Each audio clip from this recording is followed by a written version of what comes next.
بسم الله الرحمن الرحیم. نن زمونږه د الفقه الميسر 94 نمبر درس دی. کتاب الصلات شروع دی. په کتاب الصلات کې مونږه مخکې د قرآن پاک نه د 15 وختو د منځونو د فرضیت دلایل ورکړو. بیا د هغې نه پس درس کې د احادیثو نه د 15 وانو د منځونو د ثبوت د ثابت کېدو دلایل ورکړو. اوس په انشاءالله مونږه د منځ د وختونو باره کې لکه الحمدلله مونږ ته معلوم دي چې د سارې 2 فرض دي، د ماسپښین 4 فرض دي، د مازدیګر بیا 4 فرض دي، د ماښام 3 فرض دي او د ماسخوتن 4 فرض دي. نو د فرض اوقات به هم درته ښایي، ورسره سنت او ورسره وتر وغیره دا اوقات مونږ ته ښایي چې یاره د ساري وخت د کم ځای نه د کم وخت نه شروع کېږي او کم ټایم پورې ختمېږي. د غرمې د مونځ وخت کم ټایم نه شروع کېږي، په کم ټایم باندې ختمېږي. د مازدیګر د مونځ وخت څنګه شروع کېږي، د کم وخت نه شروع کېږي، په کم ټایم ختمېږي. دغه شان د ماښام د وخت، د ماسخوتن د وخت، نو هغه اوقات مونږ ته اوس ښایي، وختونه راته ښایي. د وخت جمع اوقات دی، اردو کې ورته او عربۍ کې ورته وقت وایي، وقت، او د وقت جمع اوقات دی، اوقات. نو دا او د وقت جمع اوقات دی. اوقات الصلات، صلات مونځ ته وایي او اوقات وقت ته وایي. نو د مونځ وختونه، د مونځ وختونه که صرف وقت وایي نو مونږ به وایو وقت الصلات دی، د مونځ وخت. خو دا اوقات دی، د وخت جمع ده. اوقات الصلات دی، د مونځ وختونه. نو دې نه به ته دلته کې یو پټ غونته روباسي، بیانو اوقات الصلات، بیانو اوقات الصلات. بیانو به مضاف کې، اوقاتو به مضاف الیه مضاف کې، او دا الصلات به مضاف الیه کې. نو بیا به ته داسې ترجمه کې د مونځ د وختونو بیان، د مونځ د وختونو بیان. نو انشاءالله نن به موږ د قرآن پاک نه او د حدیث نه یو حدیث او یو د قرآن پاک آیات نه به ثابتو چې د منځونو وختونه د الله طرف نه او د یعنی قرآن پاک کې دا موجود دي او په حدیثو کې موجود دي. نو اوقات الصلات بیان اوقات الصلات، د مونځ د وختونو بیان، د مونځ د وختونو بیان. قال الله تعالی، قال معنا او فرمایل الله تعالی فرمای قرآن پاک کې ان الصلاه، ان معنا د بشک الصلاه منځ، ان الصلاه بشک منځ كانت معنا د دی علی المؤمنین، په مسلمانانو باندې کتابا دلته معنا د فرضا، فرض دی، فرض کتابا فرض دی په مسلمانانو باندې، بشک منځ په مسلمانانو باندې فرض دی. موقوتن معنا په خپل مقرر شوي وختونو، د په خپل مقرر شوي وختونو باندې 15 منځونه دي، د هر منځ د پر خپل وخت مقرر دی. نو موقوتن معنا په مقرر شوي وختونو باندې.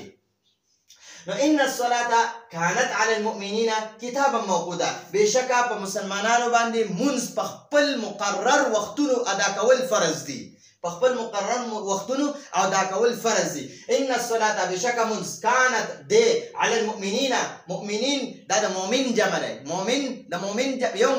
یو مسلمان ته مؤمن وای، یعنی یو مؤمن ته ایمان والا ته مؤمن وای، او ډیرو ته مؤمنین هم وای، مؤمنون هم وای. دا مؤمنین دی، ٹھیک شو. د حرف جر د علی حرف جر د وجه نه هغه مؤمنون چې دی هغه مؤمنین شوی دی. نو ان الصلاه بشکه منځ كانت على المؤمنین، په مسلمانانو باندې دی کتابا فرض موقوتا، په خپل مقرر شوي وختونو، په خپل مقرر شوي وختونو په مسلمانانو باندې 15 وخت منځونه فرض دي. د سوره نساء 103 نمبر آیات دی. سوره نساء په 4مه سپاره کې شروع کېږي، د 4مه سپاره د اخیری پاونه، بیا په 4مه سپاره په اولنی پاو کې بیا ختمېږي. نو منځ په مسلمانانو باندې په خپل مقرر وختونو کې فرض دی. سوره نساء آیت نمبر 103. وقال رسول الله، دا خو د قرآن پاک آیاتو د دې نه ثابت شو چې د هر منځ 15 وخته منځ دی په مسلمانانو باندې فرض، د هر منځ د لپاره وخت مقرر دی. دا د قرآن نه دلیل. اوس د حدیث نه دلیل وره. وقال رسول الله صلی الله علیه وسلم، او وقال معنا او فرمایا رسول الله صلی الله علیه وسلم. دا قال فعل دی، رسول الله فاعل دی. نو رسول الله صلی الله علیه وسلم او فرمایل، رسول الله صلی الله علیه وسلم او فرمایل، یعنی رسول الله صلی الله علیه وسلم فرمای 5 صلوات، 15 ته وای، 15 منځونه. صلوات د صلات جمع ده، د صلات جمع. صلات یو مونځ ته وایي او صلوات بیا د دې جمع د ډېرو مونځونو ته وایي نو خمسو معنا ده پنځه صلوات مونځونه پنځه مونځونه دي خمسو صلوات پنځه مونځونه دي افترض چې فرض کړي دي هن دا پنځه واړه مونځونه د هن یعنی هغه مونځونه مطلب هغه پنځه واړه مونځونه الله تعالی نو دا افترض فعل او دا الله تعالی فاعل دی نو الله تعالی فرض کړي دي څه شی فرض کړي دي هن دا پنځه واړه مونځونه هن و سب د هن معنا ده و سب ٹھیک شو نو دا صلوات چې دا جمع دی نو ځکه د هن معنا ده هغه ټول منځونه ٹھیک شو نو افترضهن الله تعالی الله تعالی هغه ټول منځونه فرض کړی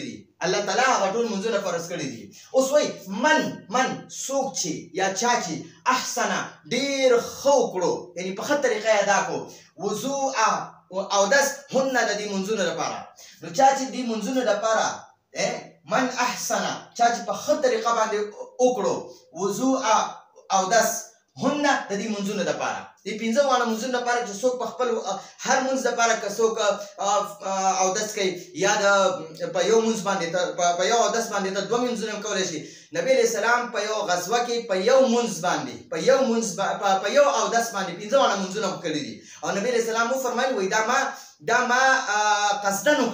قصدن مې وکړه چې یاره زما امت په یو منځ باندې په یو او داس باندې پنځه منځونه کولی شي نو من احسن وضوءهن چا چې د پنځه واړو منځونو لپاره ښکلی اودس وکړو وصلى او ادا یې کړه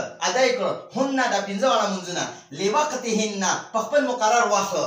خپل مقرر وخت باندې ٹھیک شو نو چا چې په خپلې طریقې د دې منځونو لپاره اودس وکړو او په خپل وخت باندې دا پنځه واړه منځونه ادا کړل واتم او پوره یې کړل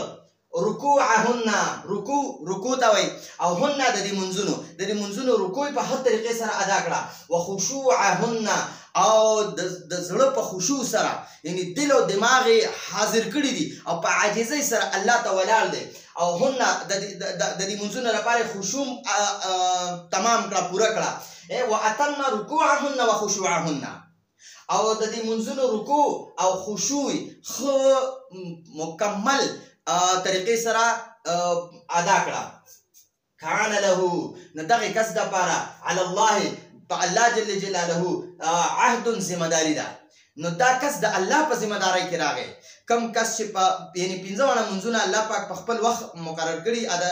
فرض کړي دي په مسلمانانو باندې څوک چې د دې منځونو لپاره ښکلی اودس وکړي بیا د دې منځ او په خپل وخت ادا کړي او رکوع یې ښکلی وکړي او خشوع او خضوع سره وکړي نو د الله جل جلاله باندې د دې انسان د ذمہواري ده دا انسان د الله په ذمہدارۍ کې راغی او کومه ده عهد معنا ده یو ذمہدارۍ کې راغی ان معنا ده چې یغفر الله بخنه کوي له دغه کس ته نو دا انسان د الله په ذمہدارۍ کې راغی الله به د بخنه کوي ومن او چا چې لم يفعل داسې ونه کړه څنګه ونه کړه چې او داسې خپلې طریقې سره ونه کړو مونځ هم په خپل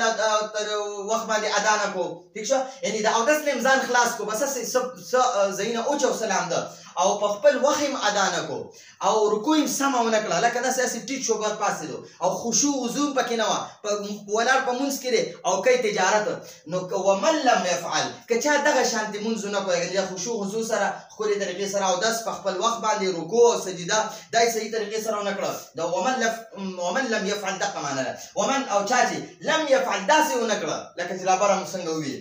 فلیس له نو د ده لپاره نشته علی الله په الله باندې عهد ذمهداري دا د الله په ذمهدارۍ کې نه دی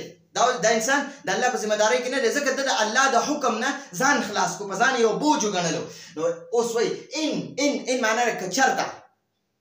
که یا کچرتا دواړه معنی کولی شي شاء کې هو ضمیر دی هغه الله پاک ته راجع دی الله وغواړي ان شاء که چېرته الله وغواړي غفر له نو الله به دا کس وبخي که الله وغواړي دا کس به وغواړي وان شاء او که چېرته